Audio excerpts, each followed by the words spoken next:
Nosotros estamos viviendo en una escenografía en que acostumbramos ver problemas que tienen que ver con abusos a consumidores en distintas áreas. Hay un montón de casos abiertos ahora en Chile. Y en general, acudir a un banco, pedir plata, es siempre una situación que uno lo ha visto toda la vida como de intereses que son distintos. El interés del banco, del interés de la persona.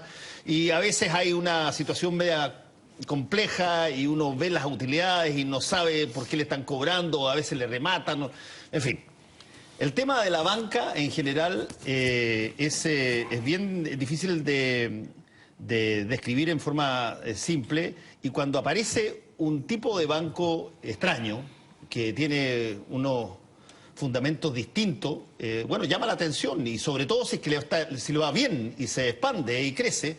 Y por eso queríamos conversar con Jean-Antoine Melé, subdirector del Triodos Bank, que está en Chile, y ya nos va a contar para qué, y por eso hicimos una nota introductoria y después conversamos. Muy bien.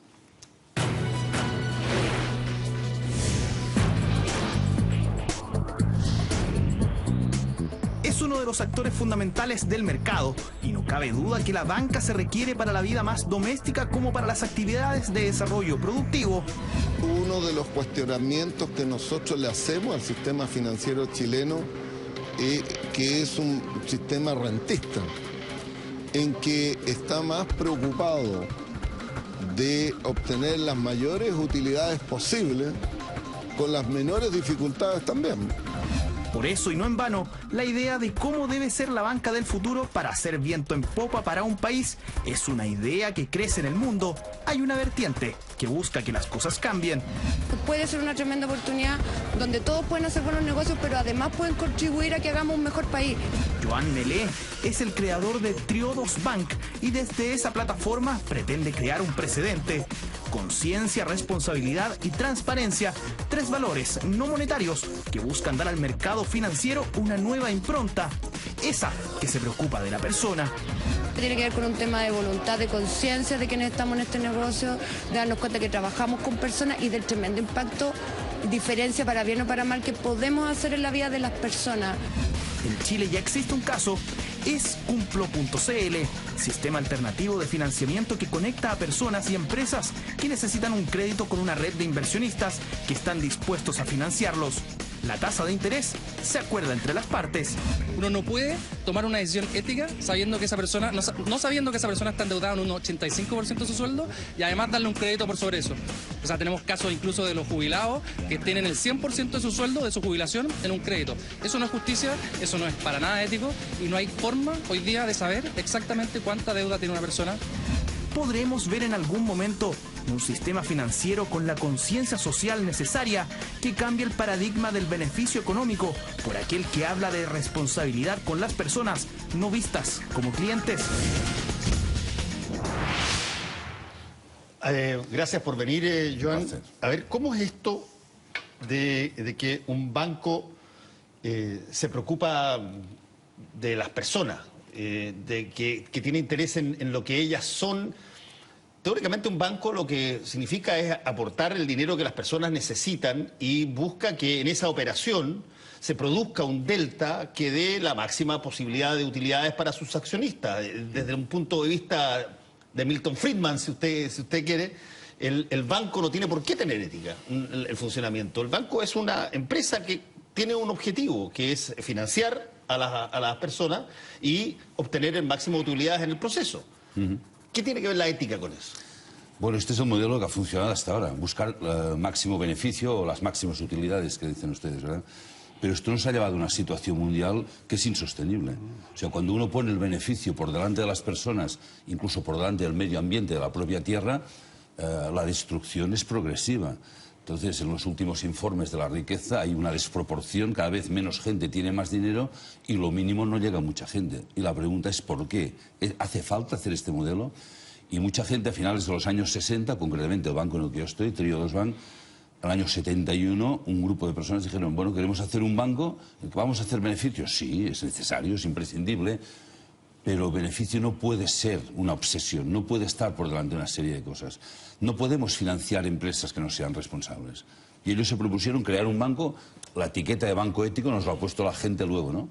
Pero ético primero porque la misión del banco era, bueno, queremos que haciendo banca, es decir, haciendo circular el dinero en economía real, sin hacer especulación, las empresas se puedan financiar, crecer, generar puestos de trabajo y enriquecer, pero enriquecer en el sentido no monetariamente, sino de crear valor, que esto debería ser la economía, que trabajando y relacionándonos creamos valor en el mundo. Hoy la economía, más del 95% del dinero que circula cada día en el mundo es especulación. Se van creando burbujas, de vez en cuando estallan, la gente que no conoce esto, pues son los perjudicados. Y los que creamos este banco, que crearon, quiero rectificar lo que se ha dicho, yo no creé el banco, yo sigo que lo he desarrollado sobre todo y creado más publicidad en España y ahora apoyando aquí, pensaron, se crea el banco con esta misión. Pero hay un segundo punto, que por eso le llaman ética. Vamos a ser transparentes, vamos a contar hasta el último céntimo qué estamos haciendo, porque nos podemos equivocar, pero no hay nada que esconder. Financiamos empresas, proyectos que aportan un valor añadido a la sociedad. Esta es la idea, no solo lucrarse, sino aportar valor. Entonces, con unos criterios claros de selección. Hay empresas que no financiaremos porque consideramos que su comportamiento, y quizá esto es un poco duro decirlo, no es ético, porque no respetan a las personas, o porque hacen explotación infantil, o porque están contaminando, o porque fabrican armas y no queremos financiar armas, por poner ejemplos sencillos, ¿no? Y además hay un tercer punto, que también creo que es importante, la diferencia de salarios entre los directivos, yo soy directivo de banco, o el presidente, que es el que más cobra, y el último auxiliar que acaba de entrar, en nuestro banco es bajísima. Es 9,4 veces la diferencia. En banca puede llegar a ser de 1.000 y pico, 2.000 veces más. Entonces, hay una serie de criterios, es decir, sí que queremos ganar, pero nos gustaría que ganáramos todos. Esto se intentó cuando empezamos, esto empezó en Holanda, ahora estamos por toda Europa. Decían, bueno, esto es una utopía, esto es un sueño, esto no se puede conseguir. Pues bueno, al principio no fue fácil, igual que no fue fácil cuando yo empecé en España hace 10 años, que me decían que estábamos locos y que era un soñador, pero el mundo está cambiando, hay gente que pide un cambio, ya no digo un cambio revolucionario, vamos a intentar poner toda la sabiduría que tenemos y todos los recursos, vamos a intentar hacer las cosas de otra manera. Y nos está funcionando muy bien. Fernando. Hay prácticas éticas o morales que se pueden generalizar y que es bueno que se generalicen, como por ejemplo no matar. En una sociedad en que todo se matará uno a otro no existe, se desaparece, ¿verdad? Y hay otras prácticas que no. Yo me imagino que en el contexto de la economía capitalista tal como funciona en la realidad, no se puede generalizar una banca como la suya, porque efectivamente esta sociedad funciona sobre la base de que hay bancas que prestan a esas fábricas de armas, a petroleras que a lo mejor derraman petróleo y muchas otras actividades que pueden ser bastante discutibles, pero que son la realidad ahora tal como funciona. Si uno las elimina del cuadro, así las borra del pizarrón, pues se produce algo peor, se produce un cataclismo económico global y terminamos todos, digamos, matándonos por robar las conservas que queden en el supermercado, como las películas de zombies o desastres de ese tipo. Entonces es una práctica que por definición, creo yo, por la lógica del sistema, queda circunscrita dentro de ciertos nichos. O sea, como en muchas cosas en la vida, algunos se pueden dar, como Ariel y Calibán, algunos se pueden dar el lujo de ser muy morales, muy idealistas, porque hay un Calibán que los está sujetando por debajo, ¿no es verdad? ¿Se acuerda usted la obra de teatro esa? Y yo creo que es el caso. Y dicho sea de paso, para ilustración de algunas personas que se pueden equivocar, la banca de ustedes no tiene nada que ver con una banca de los pobres, por si algunos lo pudieran creer, que se inventó, creo, en la India o en alguna parte así, donde hay un señor que hace unos préstamos muy chiquititos a una señora que teje algo y prácticamente no hay interés o muy poco, y eso no tiene nada que ver con lo de ustedes. También lo hacemos, ahora, si quiere lo cuento. A ver. Sí, claro. Sí, porque uno de los apartados de nuestro banco es el apartado de microfinanzas, de microcréditos. Estamos sí, también, en casi 50 países del mundo, Latinoamérica, África, Asia, también haciendo microcréditos. Entonces están en eso también. Sí, también. Ya. Pero no es solo esto, es un apartado del banco que se dedica a esto, microfinanzas. Lo que decía usted tiene razón, decía, la economía no la podemos cambiar de golpe. No. Esto no es un banco talibán que quiere ser puro, perfecto, que o eres perfecto, que nadie de nosotros es perfecto, pero sí que invitamos al cambio. Por ejemplo, una de las cosas que nos gusta financiar es todo el mundo de la agricultura orgánica, por ejemplo. ¿Por qué? Porque pensamos que es mejor para la salud y es mejor para la salud de la tierra. No es lo mismo comer cosas que están con pesticidas y fertilizantes químicos que no sabes lo que te están metiendo dentro, o transgénicos, que algo que se ha hecho de forma natural. Bueno, nosotros invitamos a los agricultores que conocemos, ¿por qué no haces un proceso de cambio? Porque además les invitamos y somos un banco muy relacional. No me limito a dar un préstamo, si no pagas te voy a embargar, sino establecemos grandes relaciones y a la gente que se anima a hacer un cambio, no de cero a infinito ni de negro a blanco, porque esto no es posible, pero a la gente que se propone hacer un cambio de mejora, les presentamos clientes, relaciones, proveedores que les van a permitir compensar los costos que hayan podido tener en ese cambio. Y lo que estamos viendo es que hay un incremento de consumo responsable. Hablo de Europa, que es lo que conozco bien, un consumo que antes no se pensaba. La gente decía, bueno, la alimentación orgánica no le va a interesar a nadie. En España ahora crece más de un 20 y pico % cada año. O sea, la gente está buscando lo que en Estados Unidos llaman los cultural creative. Hay un colectivo de personas que por encima solo del beneficio del consumo están poniendo criterios de, yo diría, de racionalidad, de sentido común y también un poco de bien común. O sea, un consumo irresponsable está destrozando este planeta. Yo el otro día veía un reportaje de lo que llaman el octavo continente, una especie de potaje o de isla de plástico que se está flotando de 3,5 millones de kilómetros cuadrados entre la costa de Estados Unidos y las islas Hawái. ¿Qué estamos haciendo? Entonces, es más una invitación a la reflexión y al cambio que una cosa talibán. Por supuesto que no podemos sustituir a toda la banca, pero está bien que exista un banco como el nuestro que siga creciendo, porque es una invitación a decir, hay otra manera de hacer las cosas. Vamos a invitar a un consumo responsable. Nosotros, por ejemplo, financiamos energías renovables. Pasa que ahora en España hay una lucha para que las energías, la solar fotovoltaica y la eólica, que es un foco de riqueza increíble, pues hay otros intereses que lo están dificultando. Pero si quisiéramos, cada vez dependeríamos menos de los combustibles fósiles. Entonces, hay una serie de cambios que a medida que la sociedad civil los conozca y los apoye, van a imponerse. Entonces, esta es nuestra propuesta. No vamos a sustituir a toda la banca, pero está bien que nos llamen banca ética, es un poco provocador. Es decir, hay otra manera de hacer las cosas, pero dependerá de los propios consumidores que exijan otros productos, digo, pero dentro de un proceso natural, ¿no? El precio del dinero que ustedes prestan en el juego bancario se llama interés. ¿Y cuánto cobran ustedes? ¿Con qué interés funcionan? Depende mucho, porque mire, un joven o unos jóvenes que quieran comprar una vivienda para tener derecho a esa vivienda, en este momento les estamos prestando préstamo hipotecario para compra de vivienda entre un 1,65% y un 2% anual. ¿Al año? Al año, que es muy bajo. No es lo mismo financiar a una empresa que hace jardinería con gente en riesgo de exclusión social o una empresa que hace productos manipulados con personas con discapacidad. O sea, toda la gente que atiende al sector social, estamos haciendo préstamos muy baratos.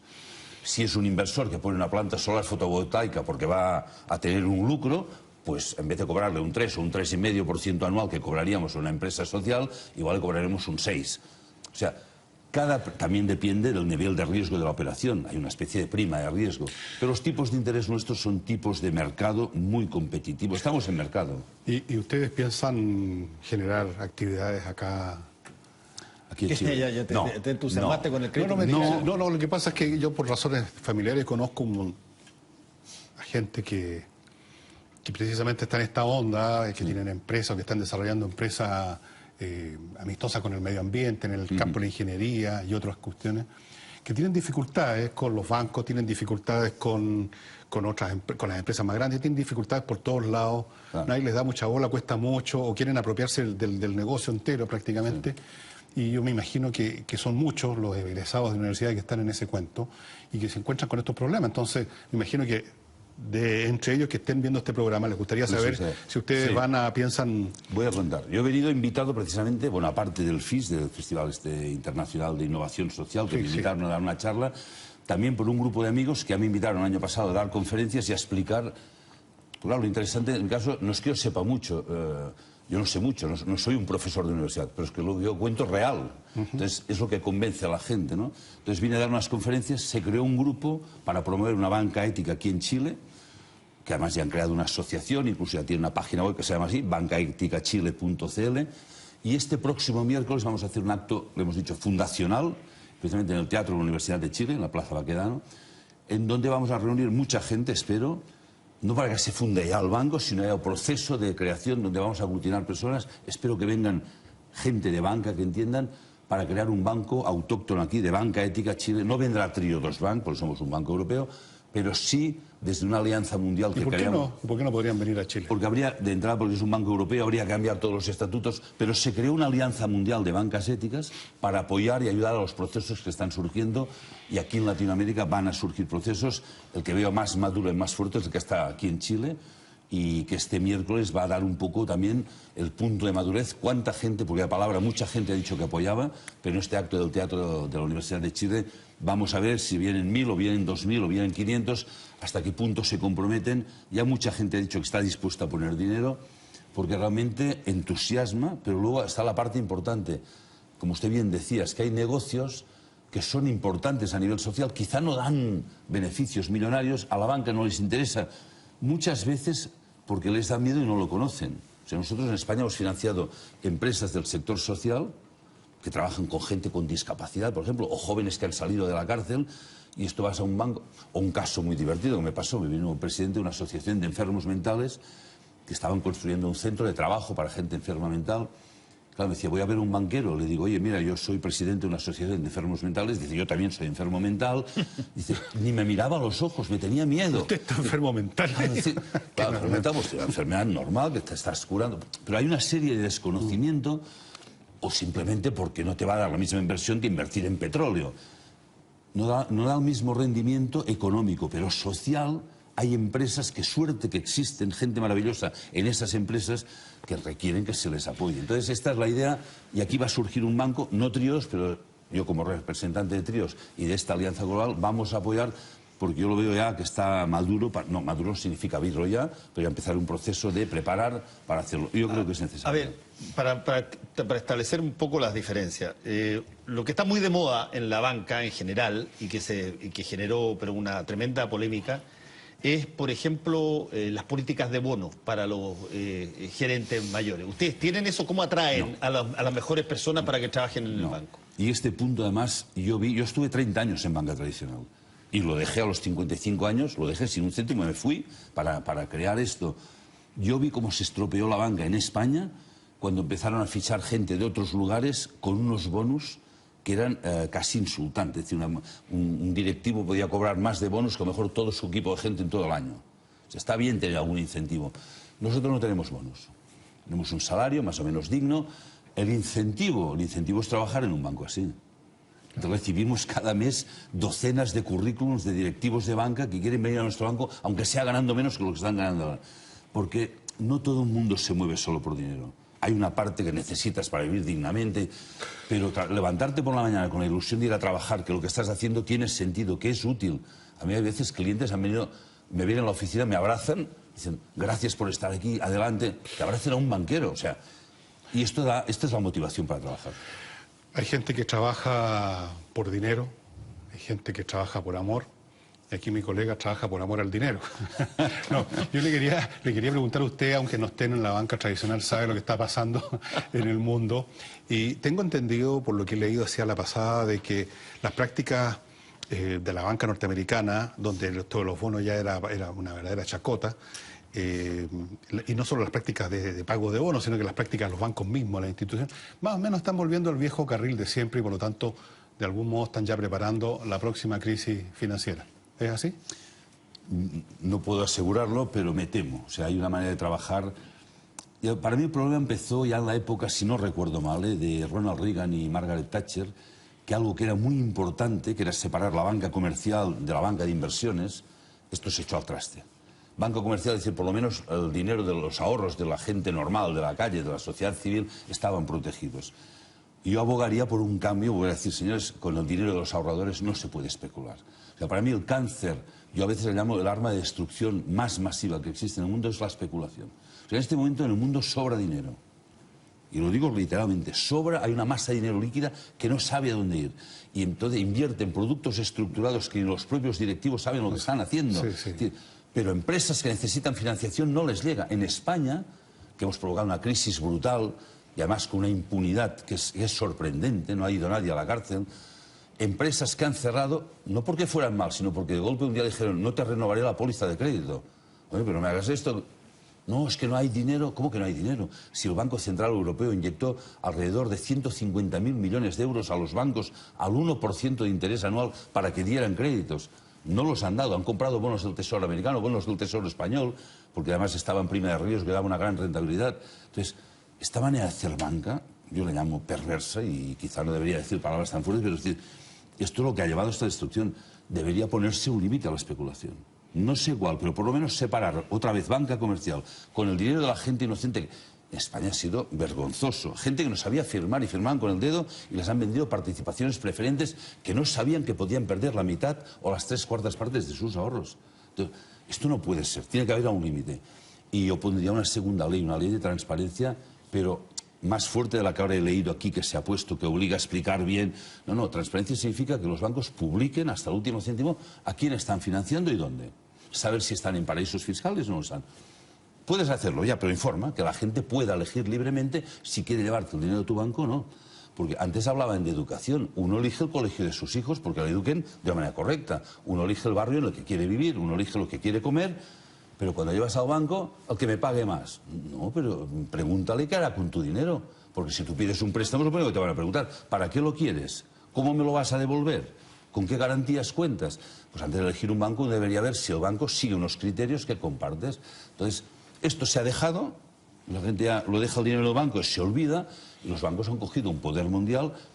Bueno, y aquí no sé cómo funciona, pero en España además los partidos políticos se financian con préstamos bancarios que no se devuelven. Entonces, claro, nosotros, por ejemplo, no financiamos partidos. Mejor que ni toquemos el tema. No, pero está bien. Acá afortunadamente nosotros, acá no pasa eso. Aquí los políticos se financian con sus propios ahorros, rompen el chancho de greda, sacan las monedas y hacen sus gastos. Pues ¿no esto es así? muy bonito. Sí. Nosotros, por ejemplo, en nuestro criterio de banco independiente, no financiamos ni partidos políticos ni sindicatos. Pensamos que el mundo político y económico han de tener una buena relación, pero no pueden tener este tipo de dependencia, ¿no? Y a eso no lo financiamos, por ejemplo. Ahora, ¿cómo tú le pones un límite a eso que uno lo puede llamar especulación? Pero la lógica del banco es maximizar la ganancia. Para eso contratan a ingenieros comerciales. Aquí en Chile tenemos una verdadera sobredotación, que andan viendo cómo recortamos por acá, echemos al ascensorista, cortemos por aquí, cortemos por allá, cobremos por acá, porque hay que maximizar. Esa es la lógica del sistema capitalista. No, es una lógica y por lo tanto, no, está bien. Entonces los bancos dicen, bueno, me pasaron 100.000 trillones de dólares el gobierno europeo, pero resulta que es mucho más rentable comprarse los bonos de alguien. No. ¿Y por qué voy a dejar de ganar 30% en vez de ganar 5% prestándole al negrito que puso el dedo así? Claro, esa es la lógica que han empleado. Esa es la lógica. Pero fíjese qué pasa con nosotros. Nosotros pensamos que hay otra manera, otro tipo de lógica que para nosotros es más lógica, ¿no? Porque este tipo de economía, tarde o temprano, nuestros hijos pagan las consecuencias de nuestros errores. Entonces hemos creado una sociedad insostenible. Entonces cada vez hay más agresividad, hay más problemática. O sea, tarde o temprano se van a pagar los errores. Sí, se van a pagar. Nosotros cuando empezamos con el banco, la gente me decía, no lo vais a conseguir, se burlaban. Abrimos un mes de mayo, me acuerdo, decían, no llegaréis ni a Navidad. Una banca ética, pero si la gente lo que quiere es rendimiento. Me han venido clientes a abrir una cuenta con 2 y 3 millones de euros. Y el banco en el que lo tenían, un banco muy importante que no voy a nombrar, les pagaba más rentabilidad que el nuestro. Entonces, y el director decía, ¿pero por qué te vas si yo te pago más? Dice, por un tema de ética y de valores. Y el director decía, es que contra esto no puedo luchar. No. Entonces, hay gente, o sea, esta lógica del máximo beneficio del egoísmo, cada vez hay más cientos de miles de personas que dicen, sí, beneficio, pero no el máximo, sino el máximo común para todos. Esta es la lógica que está empezando a salir. Esa es una lógica de contabilidad social que no pertenece a la esencia del sistema capitalista. Bueno, es que el sistema capitalista, tal como lo hemos conocido, igual ya también empieza a tambalearse. Iremos a un capitalismo social, vamos no sé cómo a terminar llamarlo, ¿no? Como terminaron todas las crisis en este sistema, como terminaron en el siglo pasado. Vamos a terminar con una gran guerra. Pero mira, quién sabe, pero el punto es que puede haber mucha gente preguntándose legítimamente, a ver, pero al final del año, cuando hacen el balance y tienen ustedes utilidades, beneficios, que tú le llamas, ok. Utilidades. Sí, exacto. ¿Quién recibe las utilidades? Bueno, ¿qué hacen con las utilidades? Claro, como en todas partes. O sea, nosotros tenemos miles de accionistas, miles, pero lo bonito, lo curioso, cuando me preguntan, ¿pero quiénes son los accionistas? Desde estudiantes universitarios que vienen a verte y dicen, yo quiero ser accionista del banco, por un tema de orgullo, te compran 2 acciones, o gente que pone más, pero da igual que tengan 2 acciones o que tengan 2 millones en acciones. Los derechos políticos están limitados y tienen la misma representatividad unos que otros. Entonces, la gente que viene no viene por los beneficios que le va a dar esto. Entonces la gente viene porque quiere que este banco siga creciendo, que mantenga un rato de solvencia que no tiene ningún banco, que yo sepa, en España por lo menos, un rato de 17,8% de solvencia. En España la media está en 8%. Entonces mantenemos solvencia, mantenemos este crecimiento, este valor social, y es lo que nos apoya la gente. La gente viene por esto y estos son los propietarios. A final de año los beneficios, este año por ejemplo pasado, pagados impuestos quedaron 25 millones. Es poquísimo, bueno, suficiente. Cuando me dicen, ¿cuánto ganáis? Lo suficiente. Lo que nos piden nuestros accionistas, se les reparte un dividendo para que tampoco pierdan dinero y lo otro pasa a reservas. Entonces, pero los dividendos, el banco no existe como tal, no hay un banco. O sea, el banco son estos miles y miles de accionistas que espero pues que cuando nazca el Banco Ético en Chile pues sean también ustedes, ¿no? No la gente que viene, pero es importante decir, no todo el mundo se mueve por codicia. Hay que pagar una rentabilidad mínima. La nuestra histórica de los últimos años oscila entre un 4 y un 5% de rentabilidad por capital, que está más que bien. Pero nosotros hacemos una economía, yo la llamo orgánica. Crecemos así, como crecen las cosas en la naturaleza. No nos gusta la economía de sierra. Gano, pierdo, gano. No, vamos creciendo y la gente se encuentra muy cómoda con esta tranquilidad. Y para nosotros la ética, la primera ética es no juegues con el dinero, cuesta mucho de ganar. Y la banca en España lo tiene muy fácil. Cuando ganaban, ganaban ellos. Cuando ha fallado, hemos pagado los demás. Y pues para eso esto es muy fácil. Joan, a juzgar de lo que estás diciendo, uno podría decir, pero a ver, este banco no niega crédito, no le dice a alguien, ¿sabes qué? No te presto plata. Sí, claro. ¿Cuáles son las razones por las cuales usted, además de las razones que ya mencionaste, de empresas que no tienen rentabilidad, bueno, la plata es limitada, ¿a quién le niegan? ¿Cómo hacen para decir que no a unos y muchas veces hay que decir que no, y hay gente que se enfada. Ah, yo pensaba que erais éticos, entonces sois como los demás. No, somos éticos, pero no te puede dar un préstamo porque no lo podrás devolver. Pero la primera parte del análisis no es esta. Cuando alguien nos pide un préstamo, estudiamos quiénes son los empresarios y qué están haciendo y por qué. Es decir, qué valor aportan a la sociedad. Si vemos que aquello es interesante para la sociedad, entramos en la segunda análisis, que es el análisis financiero muy riguroso. O sea, hay gente que cree que somos una pandilla de amiguetes. No, es un banco muy riguroso, sometido a una normativa bancaria. Tenemos una morosidad bajísima porque queremos hacer las cosas bien y queremos que la gente diga, una banca ética lo primero que es una buena banca.